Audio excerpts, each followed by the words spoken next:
idea de hoy es analizar un poco el canal de denuncia.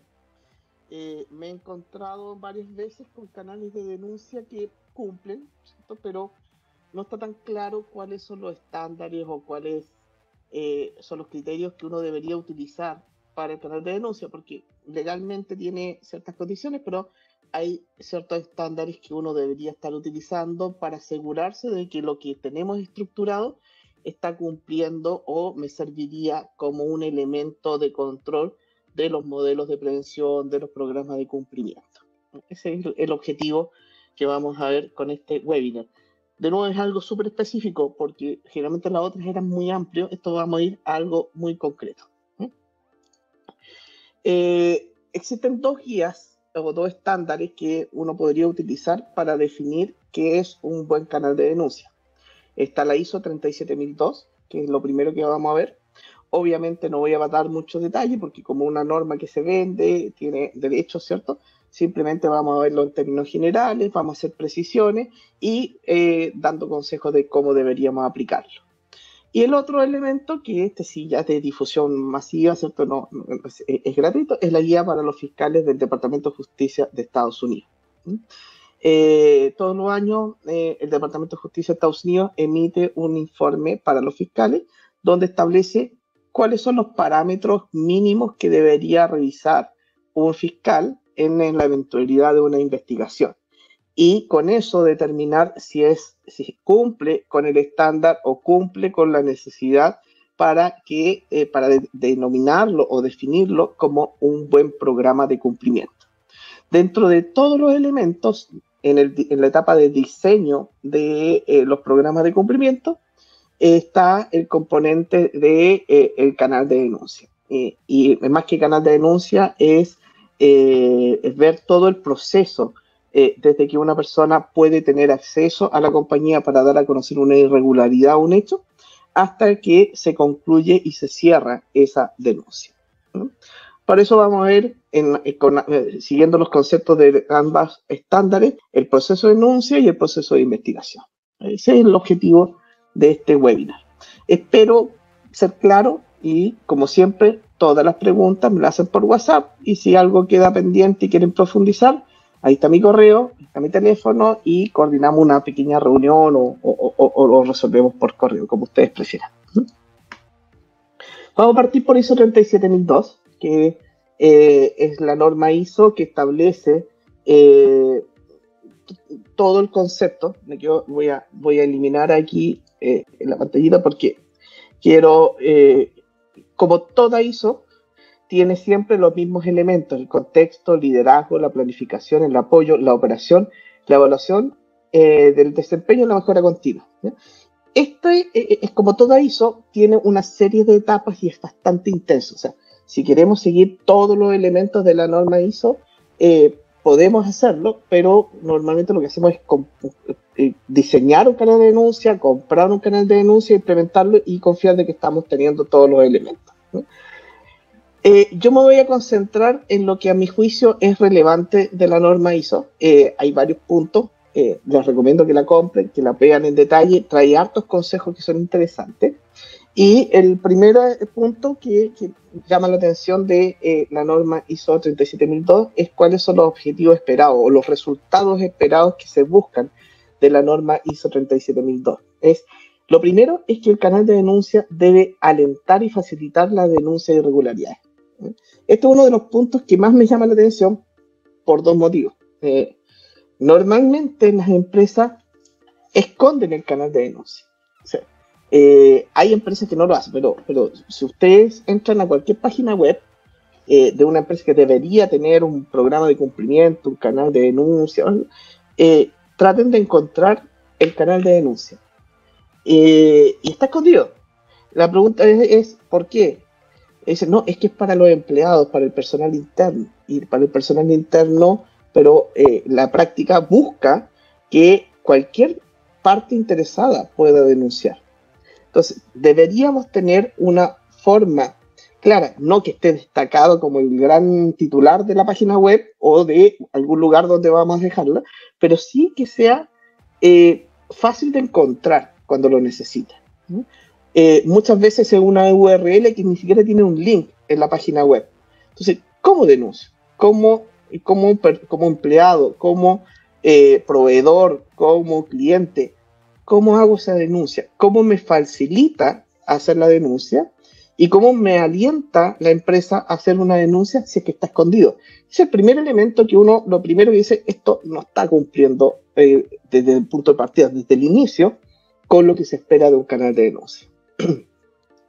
Y ahí hay todo un tema de la comunicación, la capacitación, que sea fácil de usar, que me he encontrado con otros canales de denuncia que el listado de cosas que tengo que llenar es gigantesco.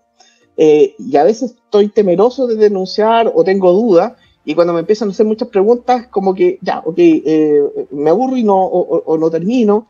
Lo que tenemos que hacer es tratar de generar ese primer contacto, de tratar de recibir la mayor cantidad de información, dejar la posibilidad de que se explaye, que escriba un texto largo, pero no tantas condicionantes para simplificarnos la vida nosotros como el back office, ¿cierto? Como nosotros que tenemos que revisar, sino que tenemos que facilitarle la denuncia a el denunciante. Ese es el objetivo, es el primer objetivo esperado de un canal de denuncia. Revisen y hagan el análisis de lo que tienen en su empresa, si es que lo tienen, y pónganse en la posición de un denunciante. Y la primera respuesta que tienen que decir es: ¿esto me atrae a hacer una pregunta, a denunciar algo? ¿O me aleja, me disuade la denuncia? Y después, ¿qué estoy haciendo? ¿Realmente me facilita hacer la denuncia? ¿Es fácil hacerlo? ¿Es fácil encontrarlo? Etcétera. Ese es el primer punto. Después, el siguiente elemento que todos los estándares le dan mucha fuerza es apoyar y proteger a los denunciantes. El primer análisis que uno mira o que desarrolla cuando tiene el canal de denuncia y cuando está trabajando en esto, ¿cierto? Lo primero que uno establece es quién está denunciando. ¿Será anónimo? ¿Será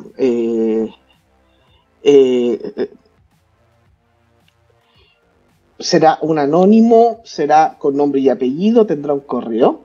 Lo que necesitamos en ese punto es decir, ok, me denunció con nombre y apellido.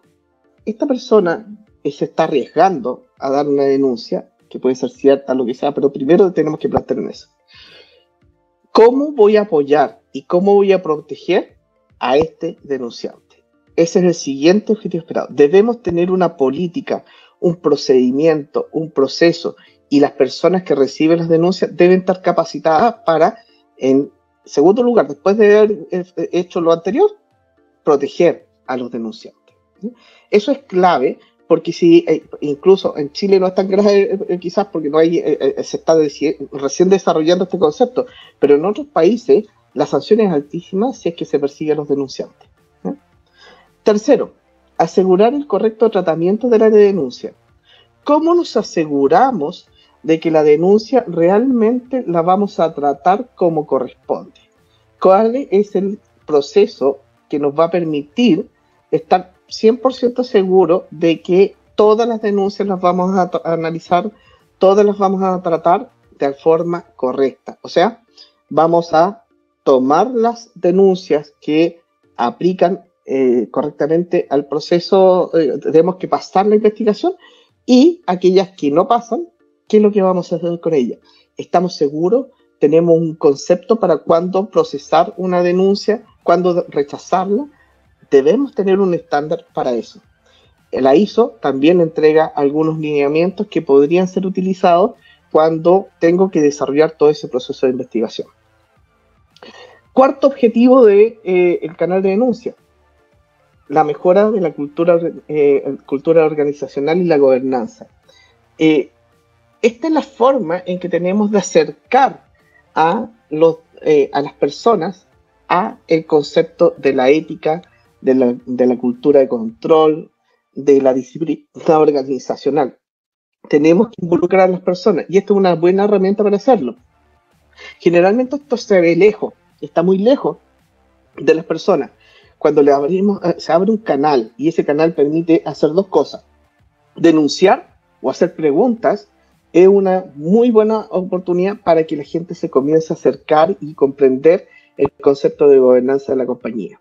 Y el mensaje siempre es el mismo. No estamos persiguiendo a nadie, no queremos, no estamos diciendo de que están pasando cosas irregulares. Lo que queremos demostrar es que estamos tan confiados en que los procesos son adecuados, confiamos en la cultura ética de la empresa, que cualquier desviación la queremos conocer inmediatamente.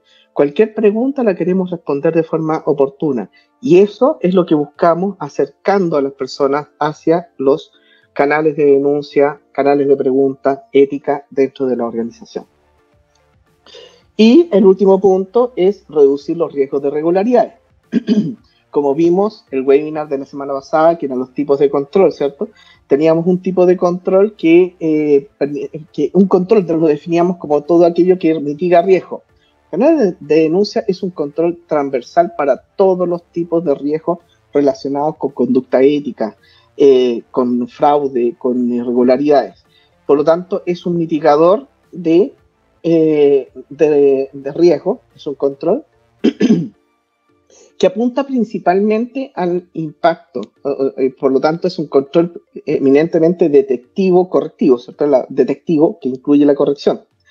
Pero, como está presente, tiene cierto grado de efecto también en la probabilidad porque disuade conductas que no queremos. Entonces, es un control detectivo manual que tenemos, y como es manual, tenemos que asegurarnos de tener los procedimientos para que siempre se aplique de forma consistente y cada vez que hay una denuncia.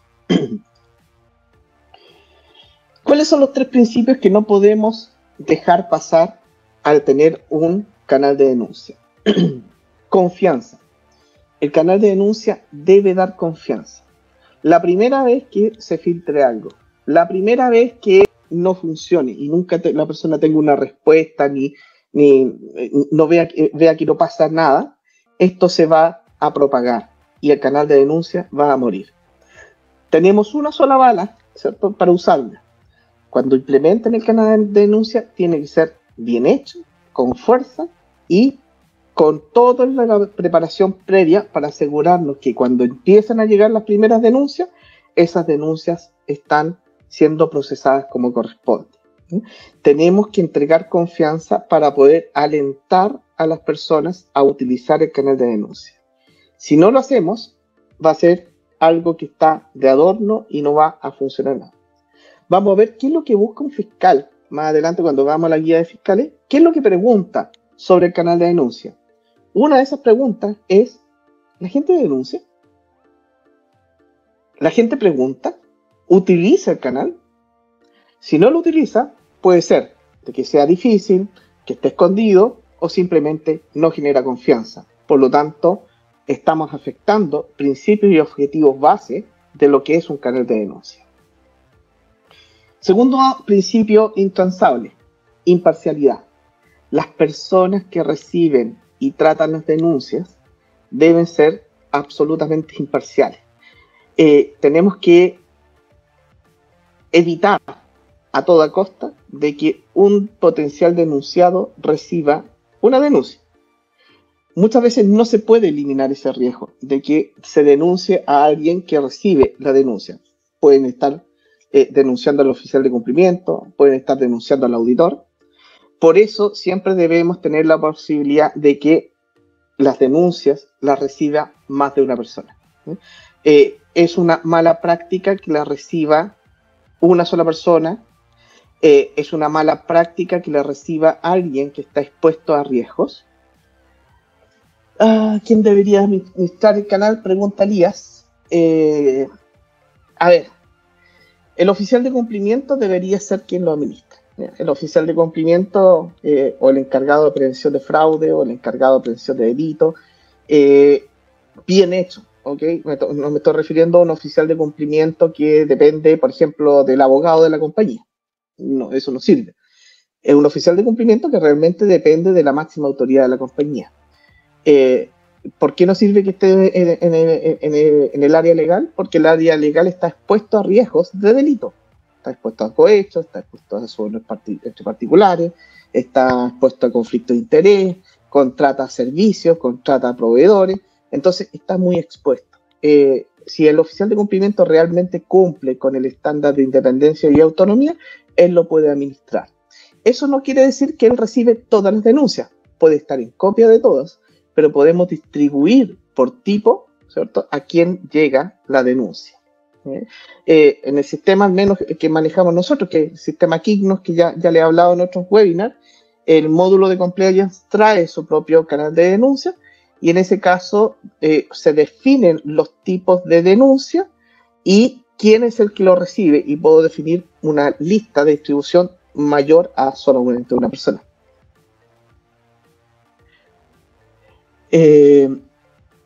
Patricio, depende de cómo esté compuesto el comité de ética. Me he encontrado con muchos comités de ética donde están gerentes expuestos a delitos. Yo preferiría que aquí el estándar debería ser el oficial de cumplimiento más un externo a la administración, podría ser un director. Si en el comité de ética están representados los directores o un representante del comité de auditoría, el comité de ética, y está el director ahí debería estar radicada la segunda persona de la denuncia. Mucho gusto, Daniel. Qué bueno que se conecte desde Venezuela. Patricia, espero contestar. Hay que ver el contexto. Fíjese, uno de los principales puntos, el punto de partida de la ISO siempre es el contexto de la organización. Entonces tenemos que mirar cómo está estructurada la organización, de quién depende el oficial de cumplimiento, cómo está compuesto el comité de ética, los directores están involucrados, no están involucrados, quieren involucrarse. Entonces el punto de partida de la ISO 37000 es siempre el contexto. Y el contexto me va a dar una respuesta. Lo principal, el principio que tenemos que cumplir es imparcialidad. La persona que reciba y deba iniciar el tratamiento de la denuncia tiene que ser imparcial y no debe estar expuesto a los riesgos que queremos cubrir con el canal. Ese es como el criterio general. Pero de nuevo hay que ir a mirar la empresa. Con eso podemos estructurarlo correctamente. Tercer elemento, protección. Protección al denunciante y también protección al denunciado. O sea, puede ser una denuncia maliciosa, ¿cierto? Por lo tanto, tenemos que tener cuidado, la persona que recibe e investiga, de que la protección a los denunciantes y a los denunciados es escrita. Juan Carlos, a mí me gusta la dependencia del oficial de cumplimiento de un comité de auditoría donde están representados los directores, o sea, que sea un comité de auditoría a nivel de directorio, un subcomité o a ese nivel. Si es así, ese oficial de cumplimiento tiene autonomía. Si no hay comité de auditoría, puede ser del directorio, pero siempre debería estar a ese nivel, Juan Carlos, así que comparto. Siguiente elemento, el proceso. ¿Ya? Y aquí el proceso que tiene ISO es bastante simple, tiene 4 elementos, pero tiene una secuencia. Germán pregunta, ¿es válido que el comité de auditoría sea conformado por los mismos integrantes del comité de auditoría?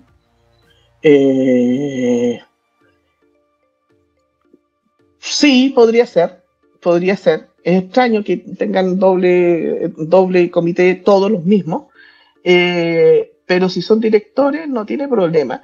Generalmente en el comité de ética participa el gerente de recursos humanos como para guiar la toma de decisiones que se van a tomar con las personas. Ahí se ve un poquito afectado cuando cuando hay un gerente en ese comité, pero uno puede empezar a discriminar previo al llegar al comité si es que hay alguna denuncia que no debe llegar ahí, sino que subir un nivel hacia el directorio o un comité. Pero, Germán, de nuevo, habría que mirar cómo está compuesto ese comité de auditoría y podría ser que sea el mismo que aplique. Incluso he visto algunas empresas donde es un comité ampliado, tienen comité de auditoría, ética y cumplimiento, por ejemplo. O hay un comité de riesgo y auditoría, y ahí se ven los temas. Depende mucho del estatuto, de lo que se defina. Así que no hay una norma que diga tiene que ser tal persona, sino que hay que analizar, por eso el contexto de la organización es fundamental, Germán. Ok, el proceso es recepción, evaluación, tratamiento, conclusión. Esas son las etapas, ¿cierto? Y cuando hablamos de recepción, es el momento en que la persona hace su denuncia, la analizamos, ¿cierto? Después viene el proceso de evaluación, de evaluar si es que es factible, si es que tiene sentido lo que se está denunciando, evaluar cuál es la acción a tomar y derivarla para su tratamiento, que puede ser que la revise alguien interno, alguien externo, etc. Y finalmente la conclusión es: concluyo con una investigación, no es necesaria la investigación, ¿qué es lo que hago con ella? ¿No? Y finalmente siempre generar en la conclusión un reporte, sea que se encontró irregularidad o no. Deberíamos tener una lección aprendida fundamental para saber si es que hay que corregir controles o cualquier otra acción específica. Si la denuncia es válida y efectivamente se consta con el compliance, es quien debe emitir el informe ad hoc. No necesariamente, Patricio, puede ser de que la investigación sea más compleja y se escape del alcance de compliance, y la decisión de compliance junto con el comité o quien esté estructurado puede ser que lo derive a un área más especializada. Quizás, por ejemplo, si una denuncia por acoso laboral, acoso sexual, quizás hay un área especializada dentro de la compañía que hace ese trabajo. Entonces, si está fuera del alcance de compliance, no necesariamente él va a emitir el informe. Pero el que cierra la denuncia, la concluye con un comunicado al denunciado, al denunciante y al comité, sí es el oficial de cumplimiento. Él es el que cierra la denuncia.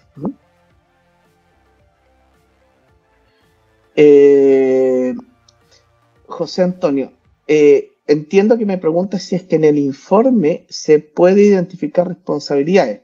Si es que la investigación lo logra determinar, no veo por qué no. No sé si se está refiriendo a identificar responsabilidades en la respuesta al denunciante o se refiere que el informe contenga las responsabilidades. Ayúdeme un poquito profundizando la pregunta, José Antonio, por favor. Ok, entonces, ¿qué es lo que nos dice la ISO con respecto a la recepción de las denuncias? Y lo principal que nos dice es que se deben identificar, implementar, comunicar y mantener canales de denuncia visibles, o sea, visibles, accesibles y seguros.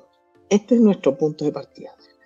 Por favor, pónganle atención a eso, que el canal de denuncia sea visible, accesible y seguro, porque si no lo hacen así, el mensaje que le están dando al fiscalizador, el mensaje que le están mandando al personal es que no quieren que le denuncie, es simplemente están cumpliendo y tienen a todas luces un modelo de prevención, un programa de cumplimiento de papel que no va a funcionar. Ese es un indicio claro de que tenemos un modelo de prevención o un programa de cumplimiento de papel, cuando el canal de denuncia está escondido. Gracias, José Antonio. Si es así, en el informe sí se puede dar a conocer se puede dar a conocer las responsabilidades. En un informe, en una investigación, incluso si es un fraude, se debe tratar de llegar a eso. Pero en las respuestas, a través del canal, simplemente uno dice, mire, se concluyó, se tomaron las medidas, y si usted quiere más antecedentes, puede tener una reunión para explicar lo que se puede hacer, pero tratar de no que quede todo en el informe final de la investigación. A eso debe contener todo. Recuerden, cuando vimos auditorías específicas, cuando vimos auditorías de investigación, donde lo que buscábamos era determinar ¿cierto? El engaño, en el caso de fraude, quién participó, quién generó el engaño, que tuvo la intención, ¿cierto? Se generó un beneficio para alguien y se dañó a otro. Cuando tenemos esas cuatro partes, ahí lo que estamos buscando es identificar responsabilidades. Eso es cuando se hace la investigación y eso debería quedar en el informe final, que puede ser confidencial o utilizado para un juicio penal o civil, si es que se estima conveniente. José, sí, nada impide externalizar el canal de denuncia. Incluso si no tenemos personas que puedan cumplir con el criterio de imparcialidad y que tengan los conocimientos y habilidades para hacer la investigación, yo creo que incluso es mejor externalizarlo que mantenerlo interno por los riesgos que se toman con respecto a los principios que se deberían cumplir, José. Ok.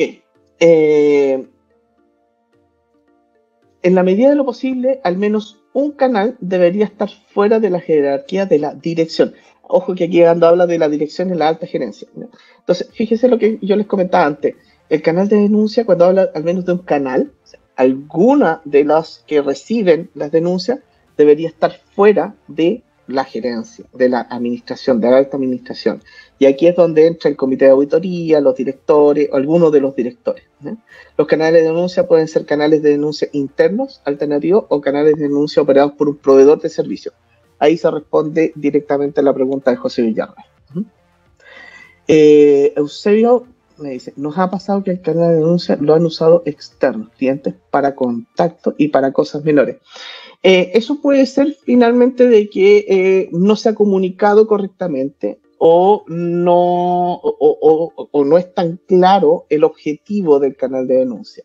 Pero eso pasa y si uno da una respuesta específica y le responde a la persona que está haciendo el mensaje, este canal implica tales cosas, se va mejorando en el tiempo. Al principio siempre hay cosas que no sirven de mucho, pero empiezan a avanzar el tiempo y se empieza a decantar hacia denuncia.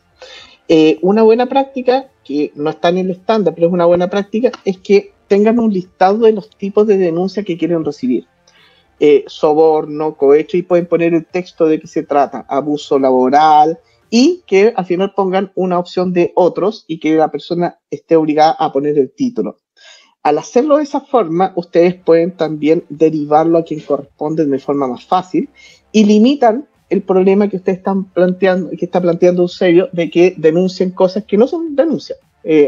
Y también otra buena práctica es que en el mismo canal de denuncia tengan denuncias de situaciones irregulares o sospechas, y al lado un canal de preguntas.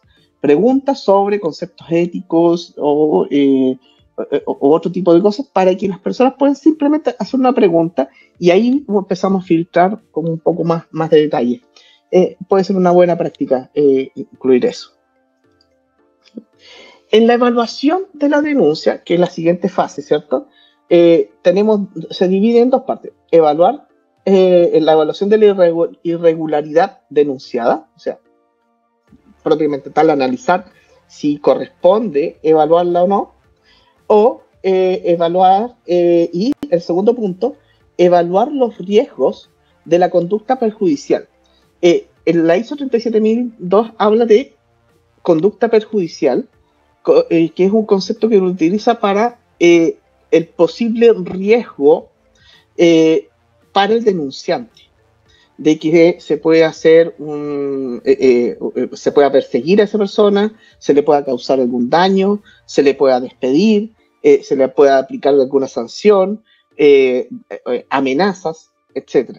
Entonces, cuando recibimos una denuncia, no solo nos concentramos en evaluar la irregularidad, si aplica o no aplica, sino que también tenemos que evaluar cuál es el nivel de riesgo para la persona que está denunciando. Esto siempre aplica cuando el denunciante da su nombre y apellido. Si es anónimo, uno puede, generalmente no sabe quién es, pero uno puede decir, bueno, aquí puede haber alguien que está denunciando que tiene miedo, que puede ser del área o que puede estar involucrado, y ahí ese es el gatillante para el proceso confidencial. ¿Qué tan confidencial tenemos que manejar esto? ¿A quién le puedo comunicar? ¿A quién no le puedo comunicar esta denuncia?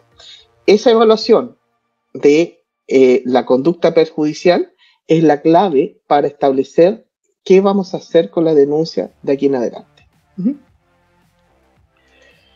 El tercer paso es el tratamiento. Y el tratamiento se divide en 5 partes. El tratamiento de la irregularidad propiamente tal. ¿Cómo vamos a tratar la irregularidad? Supongamos que es válida, tenemos información y tenemos que iniciar una investigación.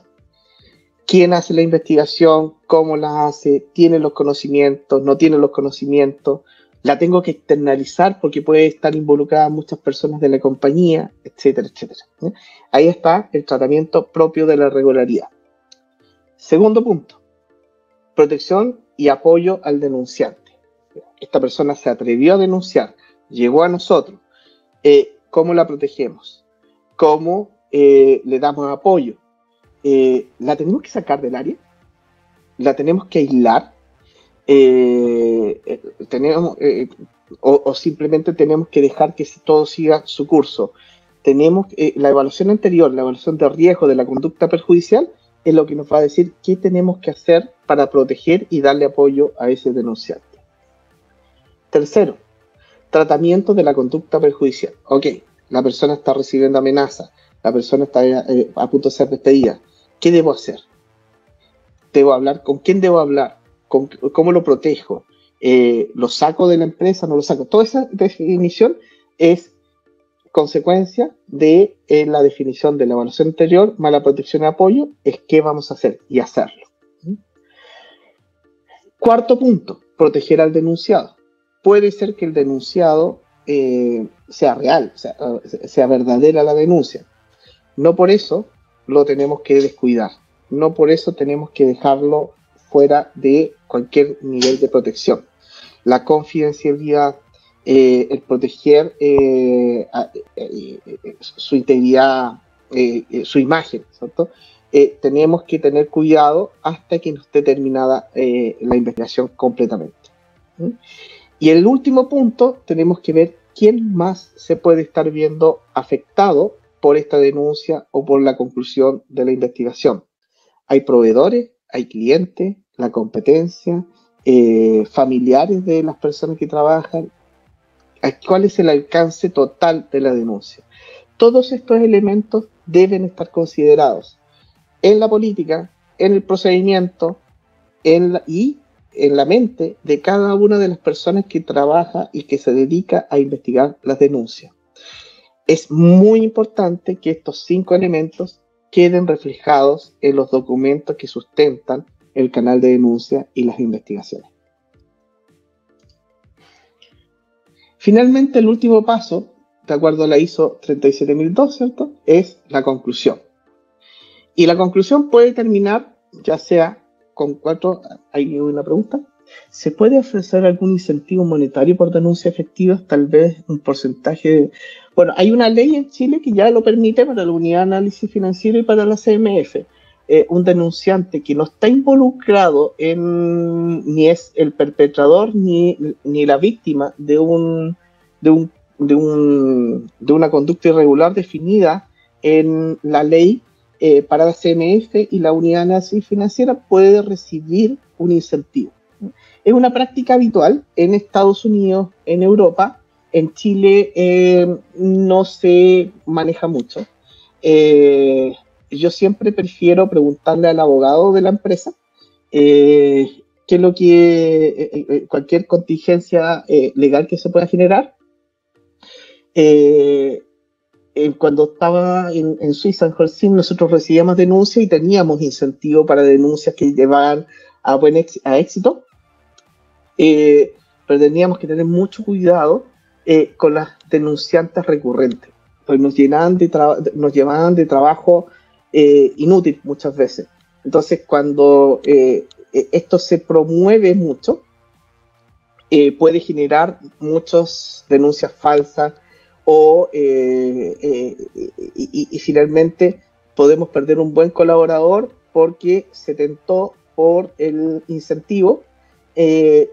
Así que hay que tener cuidado. No lo descarto, pero siempre preferiría preguntarle al abogado de la compañía si es factible. Y después, la vía, cómo se paga ese incentivo. Lo pagamos como un bono, un incremento laboral.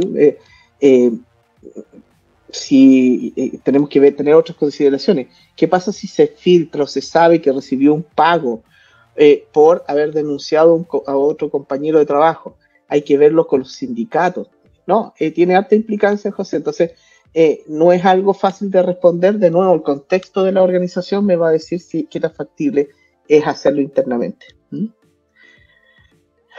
La obligación de denuncia para los países se puede establecer en las políticas de denuncia, la obligación de denuncia para los colaboradores cuando tengan conocimiento de situación.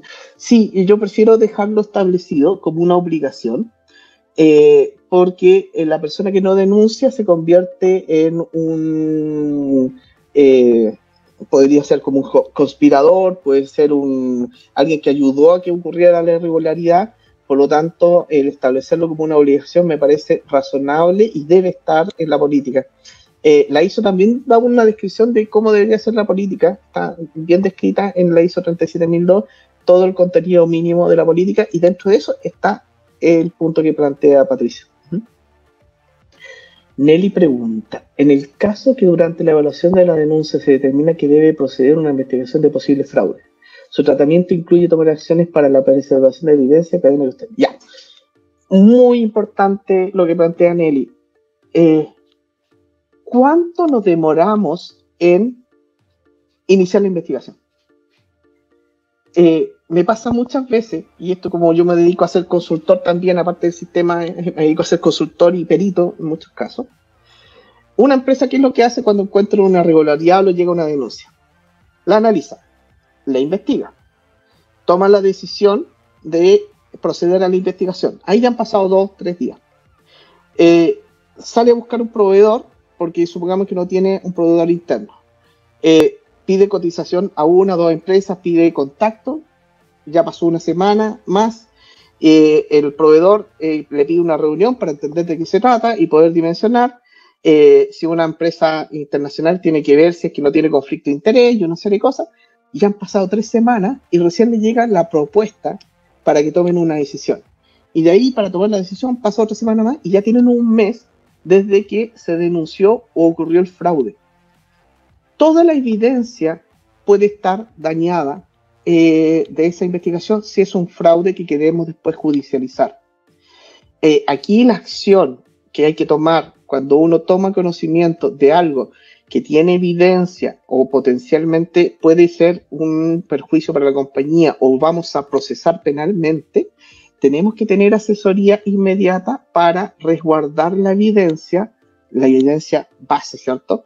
Imágenes de disco, pedir la participación de un notario para guardar documentos, respaldar información, etc.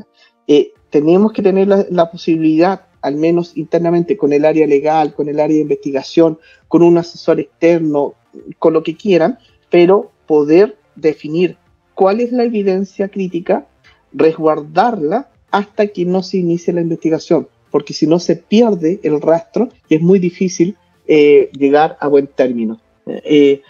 Nosotros en algunos momentos tuvimos con empresas un servicio que le llamábamos, entre comillas, un seguro de fraude.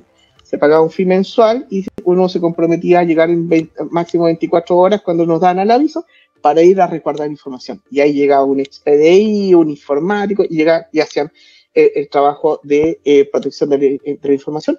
Esto cuando lo hacíamos para empresas, normalmente ese costo es muy alto, sobre todo para empresas más chicas, pero para las empresas grandes deben tener eso porque de eso depende finalmente si van a tener buen éxito en una investigación o no. Así es muy buen punto, Nelly. Tener asesoría legal en ese momento es bastante crítico. Así que la respuesta a la pregunta es sí, se debe tener una acción inmediata para proteger evidencia que puede ser crítica en el proceso de investigación. Ok, en la conclusión finalmente nosotros podemos concluir la denuncia y queda con estado concluido en el sistema, en el canal, donde después se saca la estadística, es cuando se decide que no hay que tratarla, simplemente es una denuncia que no tiene sustento o que no tiene suficiente información o que claramente es maliciosa. No se requiere tratarla en un estado de cierre. Segundo estado de cierre, ¿sabes qué? Sí, tiene indicios, lo vamos a guardar como una bandera roja, pero con los antecedentes que tengo disponibles hasta el momento no puedo iniciar una investigación. O sea, no es que ni siquiera la voy a tratar, la voy a tratar, pero la voy a guardar como una bandera roja, como una alerta, y la voy a tener ahí a la mano por si es que me aparece otro indicio que hace sentido con esa denuncia. Tercero, cuando se deriva a otra instancia de investigación. Se la pasamos a un externo, se la pasamos al estudio de abogado, la pasamos al área de investigación de fraude, se la pasamos a auditoría interna. En ese momento yo como oficial de cumplimiento, cargado del canal de denuncia, la doy por cerrada para mí, pero en un estado de derivada a otra instancia. Y la última es el estado de finalización de la investigación interna con o sin irregularidades, que es que la cerró el mismo oficial de cumplimiento porque hizo la investigación, o cuando la derivó ya le llegó de vuelta el resultado y en ese momento la dio cerrada con la conclusión de si habían o no habían irregularidades. Y ahí termina el proceso de denuncia. ¿Ok? Esto voy a salir un minuto porque tengo que cambiarme de presentación. Denme un segundito. Ahí sí. Denme un segundo. Ya. Preguntas con respecto a la ISO. La ISO es bastante completa. Yo no tengo más dudas de que es realmente completa, tiene todos los antecedentes que necesitamos, pero sí es bastante compleja de seguir. Lo que necesitamos entonces para el canal de denuncia es tener claro, ahí voy a pasar un poquitito, ahora sí ya subí la presentación correcta, tener muy claro que eso es el estándar, ¿cierto? El punto de partida de la ISO. Hay otro estándar que es relevante, que a mí me gusta bastante porque es más simple de seguir, que es la que vamos a ver ahora, que es la guía de los fiscales, ¿no? Patricio dice, ¿es requiere información adicional? Sí, en ese caso, Juan Carlos, yo el Estado, cuando yo digo no la deriva a otra instancia, puede ser que la estoy derivando al mismo denunciante. Entonces queda ahí a la espera, Juan Carlos, tiene toda la razón. Por lo general, algunos denunciantes señalan, no le creen a un canal de vía web. Es recomendable entonces fomentar también las denuncias por otros medios, esto es, mail, llamado telefónica. Sí, es parte del análisis del contexto. Uno piensa que todos se manejan con el computador o que le tienen confianza, ¿cierto? Pero, por ejemplo, me ha tocado muchas empresas industriales donde hay plantas o hay personas que no usan el computador finalmente, tienen el celular de la empresa o otros medios, es tener un buzón simplemente para que alguien escriba una denuncia y deje un sobre, ¿cierto? En un buzón, de la cual el oficial de cumplimiento tenga la llave y que se haga un recorrido semanal. Ahora, ahí nos tenemos que asegurar que realmente todas esas denuncias se procesan, y que es complejo, o telefónico, pero ahí tenemos que tener una especie de call center. Pues, la primera vez que no le contesten, se murió el teléfono. Así que si vamos a establecer otros medios, tenemos que estar seguros de que vamos a poder procesarlas, recibirlas y atenderlas. Carolina pregunta, ¿todas las denuncias las debería cerrar el oficial de cumplimiento o solo? Depende del alcance que se le defina al oficial de cumplimiento, Carolina. Depende del alcance. Si el oficial de cumplimiento se dedica solamente al 20.393, está, solamente recibe esa. Pero si es realmente un oficial de cumplimiento y no solo un encargado de prevención de delitos, las debería manejar todas, pero se define de nuevo en el alcance y contexto del canal de denuncia que están estableciendo. Juan Carlos pregunta, ¿es el canal de denuncia obligatorio para los programas de compliance en Chile o es solo una recomendación? Yo lo considero, a ver, la ley nos dice, si usted no tiene un canal de denuncia es culpable de algo, pero define el nivel de compromiso de la administración para prevenir, detectar y actuar. O sea, yo dudaría mucho de aceptar un programa de cumplimiento, un modelo de prevención de delito como válido y efectivo si no tiene un canal de denuncia que permita el anonimato. No es que sea obligatorio porque la ley lo dice, sino porque es lo que me permite establecer que realmente hay un compromiso por perseguir todas las conductas irregulares. Eso.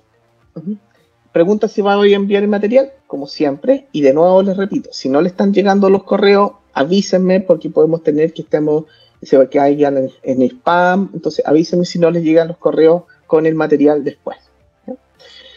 El canal de denuncia, aquí se ve, me quedó medio raro el título, pero el canal de denuncia para la guía de los fiscales de Estados Unidos define lo siguiente, y ojo que los fiscales se capacitan en esta guía, los fiscales latinoamericanos. Un programa, y aquí responde también un poco la pregunta Juan Carlos, un programa de cumplimiento bien diseñado requiere la existencia de un mecanismo eficiente y confiable mediante los cuales empleados y otras partes interesadas puedan informar anónima o confidencial las denuncias de una violación del código de conducta de la compañía. Aquí recuerden que aquí no hay ley 20.93 porque en Estados Unidos, ¿cierto? Entonces ellos hablan de lo que establece el código de conducta. Definimos el alcance de este programa de cumplimiento. Y ahí entramos en el canal de denuncia. Los fiscales, la guía de los fiscales les dice a los fiscales, si el programa de cumplimiento no tiene un canal de denuncia que permita el anonimato, considérelo mal diseñado, así de drástico. ¿Okay? ¿Qué es lo que establece? ¿Qué es lo que le pide a los fiscales evaluar cuando van a revisar un programa de cumplimiento? Van a revisar el programa de cumplimiento y les dice explícitamente la guía que los fiscales deben evaluar si el proceso de gestión de denuncia de la empresa incluye medidas proactivas para crear un ambiente de trabajo sin temor a represalias. Lo mismo que dice la ISO 37000, que es promover la denuncia y proteger al denunciado, al denunciante. El proceso apropiado para la presentación de denuncias, ¿cierto? Y proceso para proteger a los denunciantes. De nuevo, se repite lo de la ISO 37000. No solamente nos tenemos que preocupar de proteger al denunciante, sino también al denunciado. Y que le vamos a dar un correcto tratamiento imparcial. Y lo último que tiene que evaluar el fiscal es evaluar los procesos de la compañía para manejar las investigaciones de tales denuncias. ¿Qué es lo que se investiga? La ruta, quién lo recibió, la persona tenía las competencias, se hicieron fiscalizaciones oportunas, hay alguien que revisa que todas las denuncias se traten y se cierren, alguien está mirando esto o simplemente se dejan y se acumulan y puede pasar tiempo sin que nadie la haga. Y finalmente se toman medidas disciplinarias en la eventualidad que la investigación lo establece. Esas medidas disciplinarias son consistentes independiente del cargo de la persona que tenga y el nivel organizacional que tenga. Hay que tratar. Mecanismos de informes confidenciales son, y esto es lo que les dice, fíjense lo que les dicen a los fiscales cuando ven este tema. Los mecanismos de informes confidenciales, canales de denuncia, son altamente probatorios de si una empresa ha establecido mecanismos de gobierno corporativo que puedan detectar y prevenir oportunamente una mala conducta. O sea, le están diciendo, esta es una prueba clave. Si funciona bien, es una prueba clave de que tenemos un buen gobierno corporativo para la prevención de malas conductas.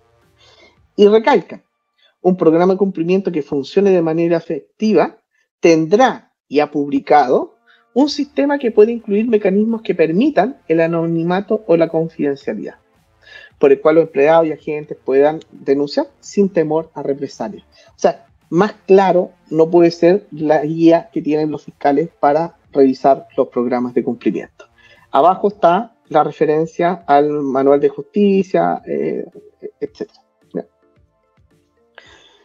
¿Cómo medimos la efectividad de estos informes confidenciales o canales de denuncia?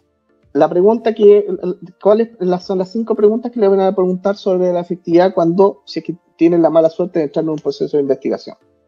La empresa tiene un mecanismo de informes anónimos y, si no, ¿por qué no lo tiene?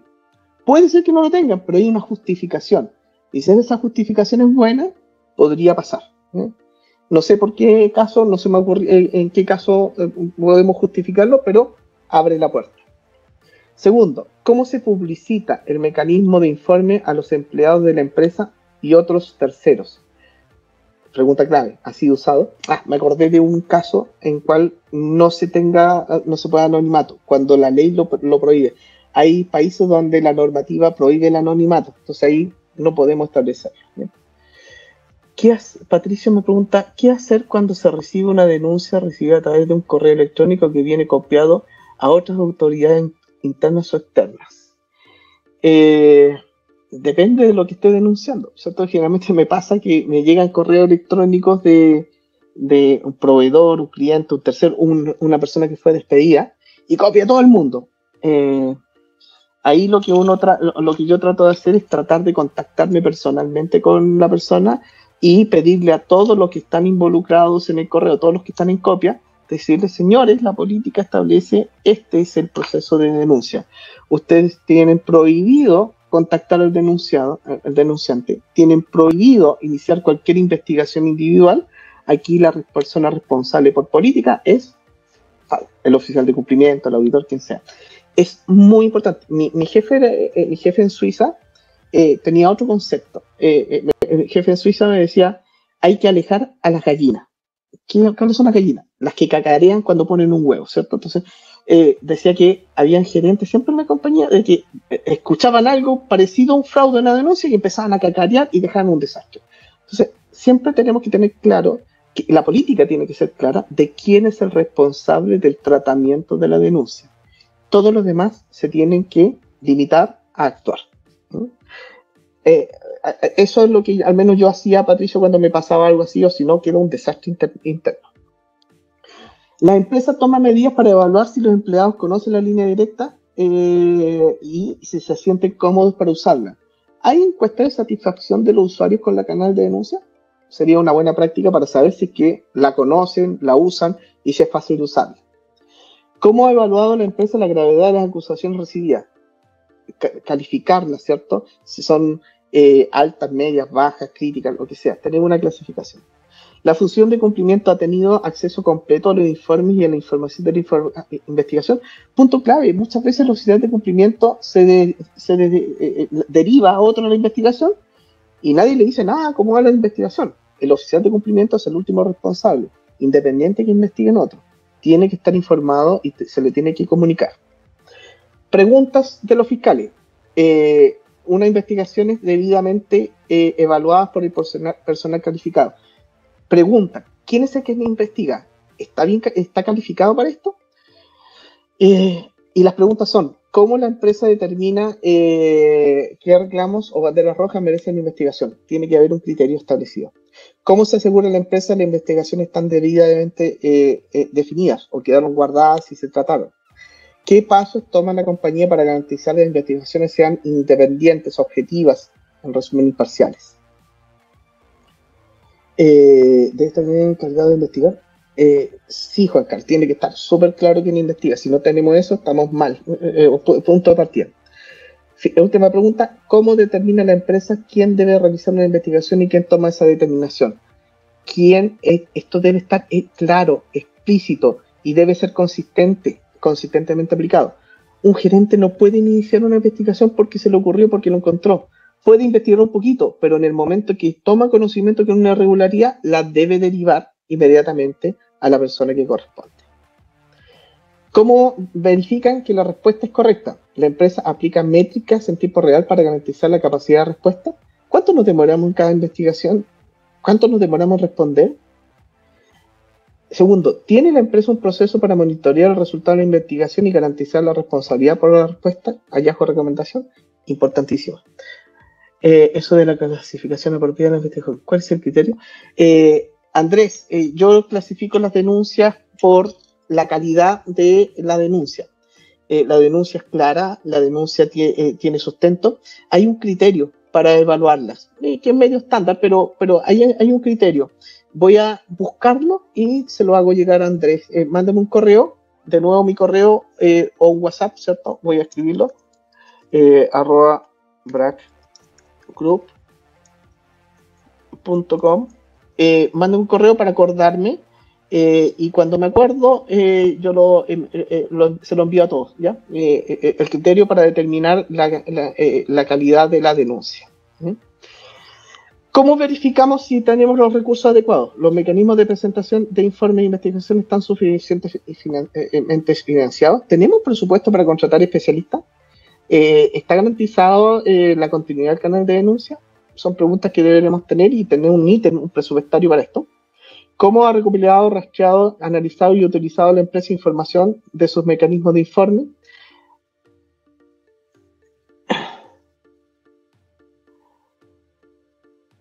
No se entendió la pregunta, me refería a si el investigador se encuentra debidamente calificado.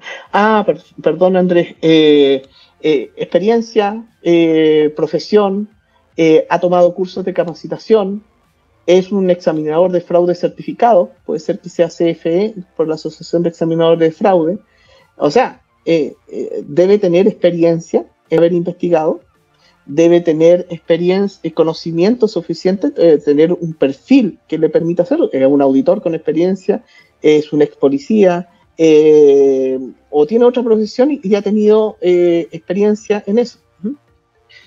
María pregunta cuándo se desestima una denuncia, cuando no tiene suficientes antecedentes o es maliciosa, es maliciosa a todas luces, ¿ya? Ahí es cuando podemos desestimar una denuncia. ¿Cómo se ha recopilado, rastreado información? La empresa analiza periódicamente los informes, los resultados de investigaciones, busca patrones de mala conducta. En resumen, ¿qué es lo que busca acá el fiscal? ¿Qué hacemos con los resultados de las investigaciones? ¿La usamos para algo? ¿Se utiliza? ¿La relacionamos con otros elementos? ¿La consideramos con las banderas rojas, con los reclamos, etcétera? Tenemos que hacer uso de los resultados. Si no hacemos uso de los resultados, puede ser de que simplemente sea por cumplir, ¿no?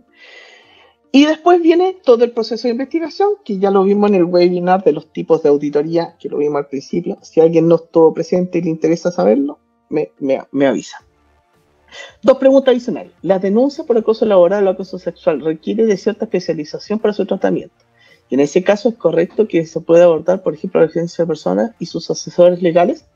Sí, es adecuado, Juan Carlos, siempre y cuando la persona que esté siendo acusada no tenga un conflicto de interés con las personas que lo van a tratar. O sea, que no sea del área de recursos humanos y no tenga ningún conflicto de interés con nadie del área de recursos humanos. Eso es súper importante. Y esa es la evaluación que tiene que hacer el oficial de cumplimiento previo. En muchas empresas, las denuncias de acoso y laboral y sexual se dirigen directamente, van directo a el área de personas. Siempre eso es correcto siempre y cuando esté copiado otra persona que sea independiente y autónoma de esa área. Patricio pregunta cuando se recibe una denuncia por alguna situación que sobrepasa la administración y se trata de un delito. ¿Debe de comunicarse inmediatamente al Ministerio Público o a la autoridad competente? Patricio, eso lo debe responder el asesor legal de la compañía. Y también depende de qué tan claro es el delito. Depende mucho de la calidad de la información de la denuncia y si que la denuncia trae antecedentes claros, inmediatamente al asesor legal y el asesor legal tomará la decisión de ir al Ministerio Público. Si no está tan claro, si no está el delito, lo más probable es que hay que hacer una investigación interna previa y después tomar esa decisión, pero siempre con la asesoría legal correspondiente. Eso en términos generales, lo que viene de la presentación, repito, lo que vi en el tema de las investigaciones de fraude, ¿cierto? El proceso de investigación, con la prueba de hipótesis, con todos los elementos, con el informe, el contenido, está dentro del el proceso de investigación que vimos en un webinar anterior. Espero haber tomado todos los temas. es muy amplio, como siempre, pero si tienen dudas, preguntas, ya saben, me pueden preguntar, me pueden contactar, ya sea WhatsApp, correo electrónico o teléfono, como prefieran, ¿no? Espero que haya quedado razonablemente claro y no haber confundido más de la cuenta. Les voy a compartir